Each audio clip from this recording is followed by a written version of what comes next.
कई दिनों तक चूल्हा रोया, चक्की रही उदास। कई दिनों तक कानी कुतिया सोई उनके पास। कई दिनों तक लगी भीति पर छिपकलियों की गश्त।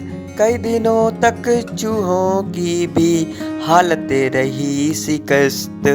प्रस्तुत पंक्तियां नागार्जुन की प्रसिद्ध कविता अकाल और उसके बाद से हैं। इन पंक्तियों में अकाल के समय में अभावग्रस्त निम्न वर्गीय जीवन का मार्मिक चित्र प्रस्तुत करते हैं। आशा व निराशा की मना स्थिति का जीवन दृश्य चित्र नागार्जुन के काव्य वैभव का सशक्त साक्ष्य दिखता है।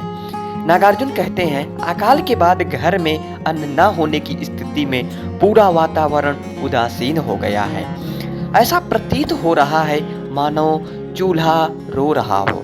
चक्की भी उदास है क्योंकि आटा पिसाने वाली औरतों के मधुर गीत शांत हो गए हैं। कुतिया भी भोजन न होने की स्थिति में भोजन की आशा से गृहस्वामी के पास सो रही है। यहाँ तक कि चूहे और छिपकलियों की हालत भी भूख के कारण खराब हो गई है।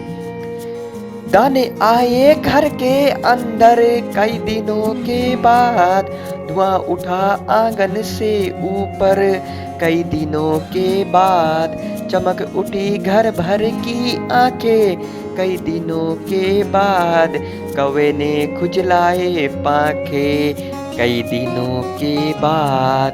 अकाल के बाद घर में अन्न आ जाने की स्थिति में नागार्जुन उसकी उदासीनता के वातावरण को उम्मीद से भरी हुई आंखों को प्रस्तुत करते हुए कहते हैं कि प्राणी मात्र में जीवन का संचार हो जाता है जब अपने घर के अंदर अन्न आ जाते हैं।